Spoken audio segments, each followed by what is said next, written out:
Film The Burial yang akan kita paparkan sekarang adalah sebuah cerita penuntutan kasus kontrak yang melibatkan sebuah perusahaan multinasional dengan sebuah perusahaan kecil kelas lokalan.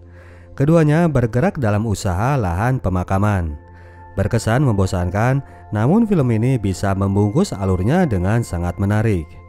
Ada dua tokoh utama dalam film ini yang menjadi sentral dari cerita. Yang pertama adalah Willie Geary, seorang pengacara kulit hitam yang lantang dan berani dalam pernyataannya.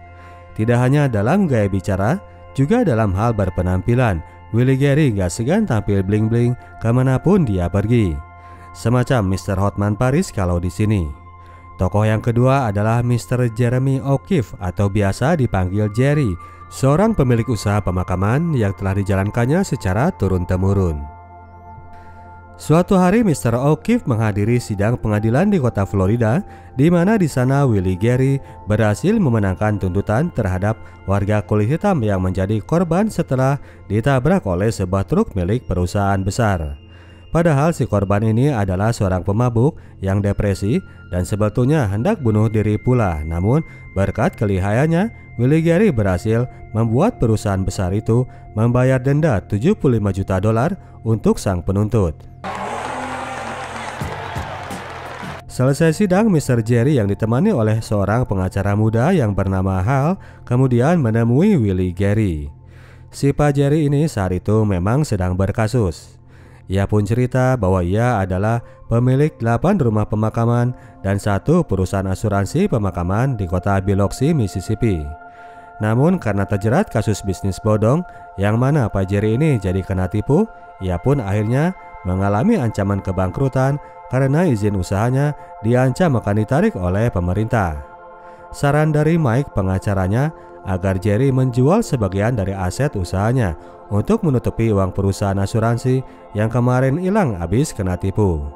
Kebetulan Mike ada link kepada perusahaan lawan asal Kanada yang memang rajin melakukan pembelian terhadap bisnis pemakaman kelas lokalan se-Amerika. Mereka pun akhirnya berangkat ke Vancouver, Kanada, di mana Jerry ditemani oleh Hal, teman anaknya yang baru lulus sebagai pengacara. Terlihat di sini bahwa Mike agak malas dan menganggap enteng kehadiran Hal, yang mana dia seorang pengacara muda dari warga kulit hitam pula. Tiba di Vancouver, mereka pun bertemu dengan Ray Lowen, CEO Lowen Company, di botnya yang sedemikian mentereng. Tim dari Mississippi sekalian dijamu makan malam di atas boat tersebut. Di atas boatnya ini, Mr. Lowen menyebut bahwa ia memang punya strategi untuk membeli sebanyak mungkin perusahaan pemakaman di Amerika, melihat statistik orang yang berumur 65 tahun ke atas di negara itu yang telah mencapai jumlah 51 juta jiwa. Ia menyebutnya sebagai the golden era of dead people. Terang-terangan ia bicara berkesan sangat senang menyambut kematian para calon konsumennya itu. Jerry yang punya pendekatan yang lebih manusiawi terlihat gak nyaman mendengar ucapan Ray yang gak sensitif. Oleh karenanya, Ray pun segera ngajak balik ke laptop. Ray menawar untuk membeli 3 dari 8 perusahaan milik Jerry. Jerry pun menyetujui, namun ia memberikan syarat bahwa nantinya pihak Lowen gak akan ikut jualan asuransi pemakaman di wilayah Mississippi. Biar wilayah itu tetap jadi jatah bisnisnya saja, karena dari situlah ia punya pendapatan yang sesungguhnya. Sekilas terlihat berat, tapi kemudian Ray menyanggupi. Keduanya pun kemudian sepakat. Ray berjanji akan membuatkan draft kontrak dan berjanji pula akan segera mendatangkan surat kontrak tersebut. Namun ternyata setelah ditunggu sampai 4 bulan lamanya, perjanjian kontrak itu nggak kunjung ditekan oleh pihak Lowen. Mereka malah terus menego perjanjian dan berkesan terus mengulur waktu. Hal berpikiran bahwa pihak Lowen memang sengaja mengulur-ngulur waktu menunggu hingga perusahaan Jerry dinyatakan bangkrut oleh pemerintah. Kalau sudah begitu, nantinya mereka bisa beli semua aset dengan harga murah. Setelah berdebat dengan Mike yang terlihat nggak setuju dengan pemikiran Hal, Jeremy akhirnya memutuskan untuk sekalian menuntut Lowen atas niatan untuk mencelakakan perusahaan miliknya. Jerry memang sangat mengagungkan perusahaan miliknya yang mana merupakan warisan orang tua, dan dia pun berniat untuk menjadikannya sebagai warisan bagi anak-anaknya yang jumlahnya ada 13. Oleh karena itu, ia merasa sakit ketika mendapatkan perlakuan yang tidak menyenangkan itu. Gak peduli bahwa lawan yang akan dihadapi adalah sebuah perusahaan raksasa. Suatu malam, Hal tiba-tiba datang ke rumah dan mengajak Jerry untuk menonton sebuah rekaman video. Tayangan itu adalah profil seorang Willie Geary, seorang pengacara sukses dan nyentrik asal Florida yang kini hidup mewah, punya jet pribadi, namun tetap perhatian sama kaum lemah karena ia berasal dari keluarga yang sangat sederhana. Selama itu, Willie nggak pernah kalah dalam sidang-sidang di mana terjadi sengketa antara pihak rakyat melawan perusahaan besar. Hal kasih rekomendasi agar Jerry meng-hire pengacara ini ketimbang mengandalkan Mike. Hal memberikan alasan profil seorang Mike yang terlihat nganggap rendah kaum kulit hitam, sementara sidangnya sendiri akan diajukan ke kota Hines, Mississippi, di mana kemungkinan besar jurinya mayoritas dari kaum kulit hitam. Itulah yang membuat keduanya saat itu berada di kantor pengacara ini. Setelah mendengar bahwa kasus ini hanya bersengketa dinilai uang 6 juta dolar yang menurut Willie sangat kagok, Willie akhirnya menolak tawaran job tersebut. Keduanya pun akhirnya keluar dari kantor itu, namun Hal ternyata masih belum mau menyerah. Ia pun balik ke kantor Willie mencoba untuk membujuknya lagi. Hal menyebutkan bahwa Ray Lowen, musuhnya Jerry nanti, adalah CEO dari perusahaan multinasional yang bergerak dalam bisnis senilai 20 miliar dolar per tahunnya. Kasus ini suatu saat mungkin akan membawa nama Willie Geary jadi lanjut menasional. Mendengar profil megah dengan potensi cuan melimpah dari pihak lawan, Willie pun akhirnya setuju untuk merapat. Datanglah kemudian Willie Geary dan pasukannya ke kota Biloxi di Mississippi. Belum apa-apa, sudah terjadi pertengkaran antara Mike dengan Willie. Mike yang merasa masih jadi leader dari pengacara itu menilai bahwa jalan damai lebih baik apabila mereka berhasil mendapatkan uang tambahan jadi 8 juta dolar. Willie punya prinsip agar mereka gak usah damai-damai dengan perusahaan raksasa yang rakus itu. Ia tetap ingin lanjut karena sidang adalah perang bagi dirinya. Setelah dibujuk oleh Jerry, akhirnya Mike mau memberikan kursi leader kepada Willie dan mereka akan lanjut dengan tuntutan dengan nilai yang jauh lebih besar. Willie menyebut angka 100 juta dolar yang akan mereka tuntut terhadap perusahaan raksasa itu. Orang-orang dari pihak Mike termasuk Jerry sendiri merasa kaget, namun Willie minta agar mereka percaya penuh kepada dirinya. Ketika mendapatkan surat tuntutan itu, orang-orang di Lowen Group cuma ketawa mendengar nilai 100 juta dolar yang dijadikan tuntutan mereka. Ray sendiri lebih fokus kepada profil pengacara ini yang berkesan sangat berani. Ray curiga bahwa orang itu pasti bukan sembarang pengacara. Diketahuilah profil Willie Geary ini yang mana selain seorang pengacara pelente, poin paling pentingnya bahwa orang ini adalah dari warga kulit hitam.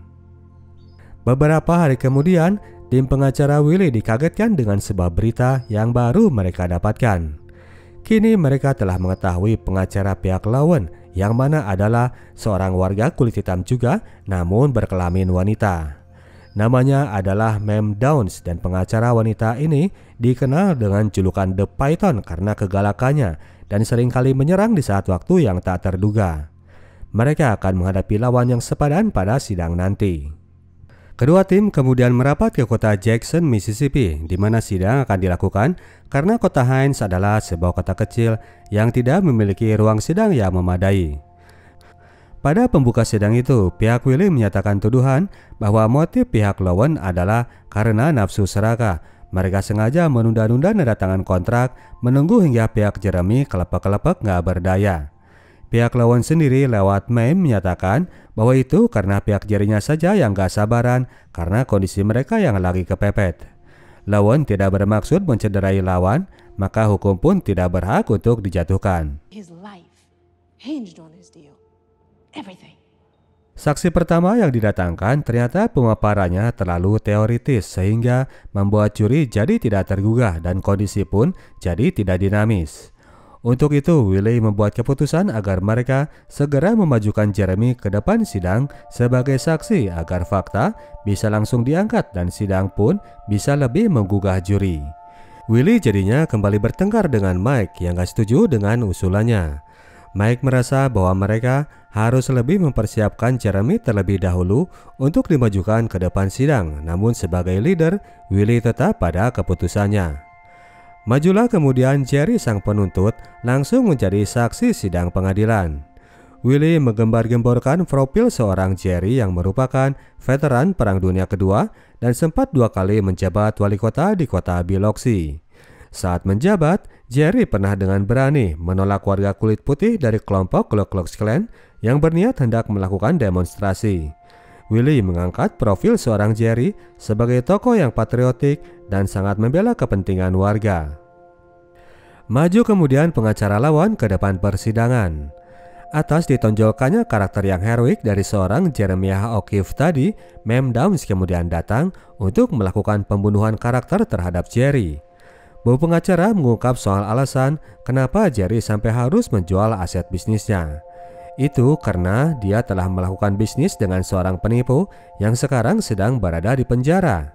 Bu pengacara memberikan kesan bahwa Mr. Jeremiah ini karakternya sama-sama dengan orang yang menipunya, yaitu seorang penipu juga. Bapak veteran perang ini habis dilucuti di depan persidangan. Ia pun akhirnya marah dan keluar sendiri meninggalkan tim pengacaranya. Willie yang merasa bersalah mencoba menjelaskan, namun Jeremiah sudah kadung kesal. Seharusnya itu tugas dari Willie untuk berusaha melindunginya dari serangan seperti itu. Keputusan Willie untuk memajukan Jerry menjadi saksi memang berkesan buru-buru karena mereka belum sempat menyiapkan bantahan jika kliennya ini mendapatkan serangan seperti tadi. Jerry menuduh karena itu sikap Willie yang berkesan selalu ingin tampil, ia lupa dengan kepentingan kliennya sendiri.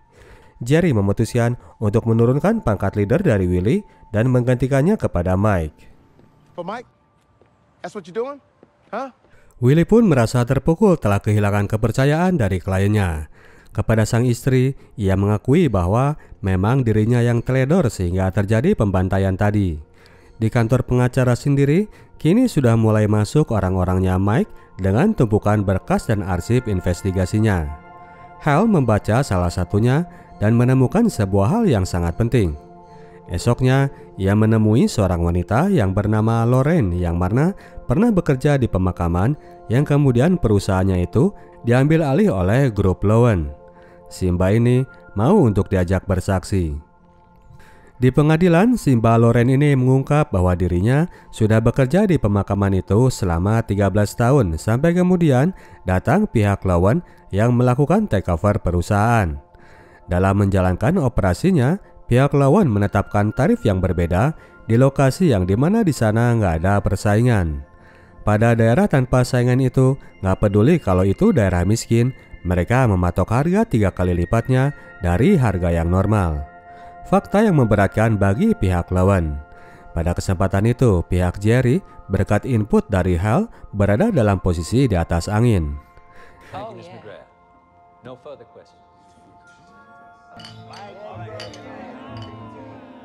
Di waktu selepas sidang, Willie sempat menyatakan permintaan maafnya kepada Jerry atas sikapnya tempo hari. Kini keduanya pun sudah kembali baikan lagi. Di dalam hotel, para pengacara tim lawan memeriksa berkas dan menemukan bahwa Mike ada di list saksi yang telah didaftarkan oleh Willie saat ia masih jadi leader pengacara. Mereka pun terfikirkan untuk memajukan Mike ke kursi saksi dan akan kembali berusaha melakukan pembunuhan karakter seperti yang telah dilakukan kepada Jerry. Di pihak Jerry, seorang staf menemukan fakta penting lainnya, yaitu bahwa pihak Lowen Group pernah mengadakan perjanjian dengan institusi yang bernama National Baptist Convention yang membawahi gereja-gereja warga kulit hitam yang banyak bertebaran di sekitar Mississippi. Hal sangat tertarik mendapatkan fakta itu. Balik ke persidangan, kini giliran Mike yang dimajukan sebagai saksi. Si tante pengacara maju dengan pernyataan bahwa selama itu pihak seberang selalu mengangkat isu rasis dalam pernyataannya. Bagaimana seorang Jerry menolak keke bahwa dirinya sangat peduli dengan kaum kulit hitam seperti hendak membujuk pihak juri. Mem Downs menjebak Mike dengan pernyataan soal keluarga yang dibilang Mike merupakan sesuatu yang paling ia hargai seperti seorang Jerry. Ia meminta Mike untuk mengungkap perasaannya terhadap sang kakek, yang mana ternyata kakeknya Mike ini dulunya adalah pentolan dari KKK. Sontak semuanya jadi kaget, termasuk Mike sendiri dan para juri yang jadi heboh. Demikian juga dengan Willie yang berusaha untuk menyatakan keberatannya kepada hakim. Namun sudah keburu tanggung, pesan itu keburu ditebar bahwa pihak Jerry cuma pencitraan saja di depan para juri. Toh salah seorang pengacaranya pun adalah keturunan dari para rasis. Tim pihak Lowen kembali bisa memukul lawan dan sekarang kembali menguasai keadaan. Di pihak Jerry sendiri, kondisi diperparah dengan marahnya para pengacara bawahan Willie. Mereka yang semuanya para kulit hitam langsung merasa ilfil kepada Mike yang turunan seorang pembantai kaum mereka. Mereka sudah tidak bisa dibujuk oleh Willie yang lebih mengerti bahwa dosa seorang kakek tidak serta-merta harus turun kepada cucunya. Orang-orang Willie nggak mau tahu, mereka semua kompak mengundurkan diri, meninggalkan bosnya sendirian menangani kasus tersebut. Mike sendiri sudah tidak ingin ada di ruang sidang karena itu akan bikin image Jerry makin buruk di depan juri. Ia pun mengundurkan diri dan menyerahkan tugas membela Jerry kepada Willie. Weekend itu digunakan oleh masing-masing untuk beristirahat dan menghela nafas. Willie pulang dulu ke Florida dan Jerry memikirkan kembali langkah yang telah ia ambil. Ia kini merasa menyesal sampai harus melakukan tuntutan yang berakibat kini rumahnya juga terancam disita. Jerry telah menggadaikan rumahnya agar bisa mempunyai biaya untuk meng-hire seorang Willie Gary. Pihak Mike sendiri mulai packing semua berkasnya dari dalam hotel. Hal yang tertarik dengan urusan NBC tadi, ia meminta agar kotak berkas mengenai hal itu ditinggalkan untuk ia pelajari. Dari dalam kotak tersebut, ia menemukan sesuatu yang sangat menarik. Hari weekend itu, Jerry pun datang ke Florida mendatangi rumah Willie. Karena Willie nggak ada, maka istrinya yang mengantar langsung ke rumah orang tuanya di pinggiran kota, di mana tiap weekend sang pengacara ini rutin menjenguk emak. Setelah bincang-bincang keluarga, kedua orang ini kemudian jalan menuju ladang dan mulai bicara soal urusan kerja. Di sini Jerry mengutarakan niatnya untuk mundur dan menarik kasus yang sedang mereka jalani. Ia sudah tidak melihat peluang untuk bisa menang. Willie yang masih gregetan masih mencoba membujuk Jerry untuk tetap bertahan hingga kemudian datanglah telepon dari seseorang. Hal menelepon dari kantor dan meminta Jerry untuk tidak menarik kasus mereka. Ia telah menemukan sesuatu yang sangat penting. Saat itu juga Hal menyusul ke Florida, lalu mereka pun mendatangi rumah Ruben Soms, seorang pentolan dari NBC. Pak Ruben ini kemudian cerita bahwa setahun sebelumnya pihak Lowen datang menemui petinggi NBC, yang mana NBC ini membawahi 33.000 gereja kulit hitam dengan total anggota sekitar 8 juta orang. Pihak Lowen memberi penawaran agar NBC mempromosikan perusahaannya untuk menjadi vendor khusus bagi pengurusan mayat para jemaatnya. Mereka menjanjikan bonus yang menarik bagi para pentolan NBC. Namun ternyata mereka itu cuma janji punya janji. Yang ada, mereka malah terus berusaha menarik keuntungan dari para jemaat, tidak peduli bahwa yang bersangkutan sedang berduka. Mr. Ruben kemudian mengajak Willie dan Hal ke sebuah lahan kosong yang sangat luas. Dilihat secara kasat mata, orang gak akan menyangka bahwa lahan itu adalah sebuah pemakaman bagi orang yang gak sanggup untuk membeli batu nisan. Mereka yang membeli paket pengurusan mayat dari Lowen dengan harga minim dikasih lahan pemakaman di atas lokasi tumpukan kuburan massal para budak zaman dahulu. Demikianlah Lowen Company beroperasi. Mereka sudah tidak memikirkan aspek manusiawi. Setelah itu, majulah kemudian beberapa saksi korban dari kelakuan sadis perusahaan ini yang ngasih harga gila justru buat orang-orang yang kurang mampu. Ada yang karena lagi kurang uang untuk bayar paket kematian, mayat keluarganya diawetkan dulu di dalam es sampai dia bisa membayar. Ada yang cuma dikasih peti mati berbahan triplex dan lain sebagainya. Mereka bahkan gak canggung untuk menawarkan paket kematian itu saat orangnya masih belum meninggal. Seorang staf analis dari Lowen Group kemudian dimajukan ke kursi saksi. Ia menyebutkan bahwa untuk deals dengan NBC ini, pihak Lowen memproyeksi akan menarik keuntungan sebanyak $1,2 miliar dalam waktu 1 tahun itu. Sementara dana yang katanya donasi yang telah mereka kucurkan untuk orang NBC cuman sekedar $200.000 saja. Para juri langsung terhenyak melihat betapa rakusnya perusahaan raksasa ini. Pihak Willy kali ini sangat berada di atas angin. Pihak pengacara Lowen dibikin belingsatan, mereka pun terpaksa harus memanggil bosnya agar turun langsung ke sidang pengadilan. Datanglah kemudian Ray Lowen menghadiri sidang untuk dimajukan menjadi saksi. Ray Lowen memberikan keterangan bahwa mereka tidak pernah ada niatan untuk mencurangi konsumennya. Kemudian giliran Willy yang maju. Ia menanyakan hubungan bisnis yang terjadi dengan Jerry yang telah menyebabkan terjadinya sidang pengadilan ini. Ray cerita tentang semua perjalanan yang telah terjadi sampai dilakukannya meeting di atas boat.